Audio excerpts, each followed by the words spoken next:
Chers téléspectateurs, bonsoir et bienvenue à notre nouveau numéro de Faites entrer l'accusé. Une émission tout à fait particulière ce soir puisque notre invité n'est autre que celui à qui nous devons tout, j'ai nommé Dieu. Dieu qui a gentiment accepté de quitter momentanément le G7 en cours et le point G en suspens pour être parmi nous ce soir. Bonsoir, Monsieur Dieu, comment faut-il vous appeler ? Peu importe, faites comme tout le monde, je saurai vous inspirer.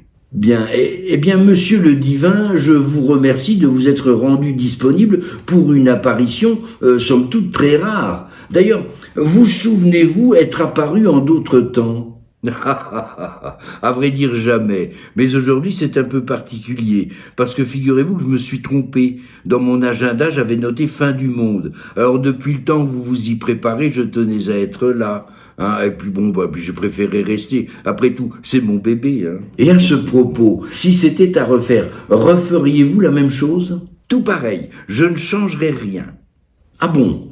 Pourtant, nous pourrions vous souffler quelques corrections quand même. Ah oui ? Lesquels ? Par exemple, la vieillesse, la mort. Dois-je vous rappeler que vous vous adressez à un éternel ? Non, croyez-moi, parfois je trouve le temps long, vous savez. La mort vous libère, et elle permet à certains d'être loués bien après leur disparition.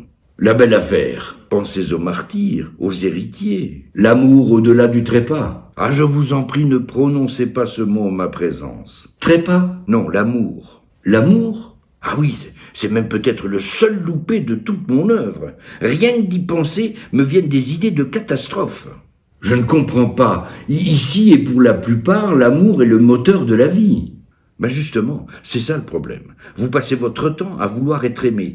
Tout est bon pour que l'on vous aime, jusqu'à ne ressembler à rien. Si tu savais comme je t'aime, comme si l'autre s'en accommodait, comme si cela était quantifiable. Est-ce que tu me aimes ? Sous-entendu, suis-je aimable ? Suis-je beau ? Un peu brutal, non ? Mais pas du tout. L'autre n'est là que pour tenir le miroir, et de toutes ses forces en plus. Il lâche une main pour se soulager du fardeau réfléchissant, et c'est la panique, le doute. Autant d'éléments qui lézardent le quêteur. Non, croyez-moi, l'amour est un fléau qui aveugle plus qu'il n'éclaire. Tout de même, c'est bien vous qui l'avez voulu ainsi. Que nenni, une erreur de dosage. Mais néanmoins, je ne changerai rien. Quoi de plus efficace, de plus beau que de tenir son propre miroir ?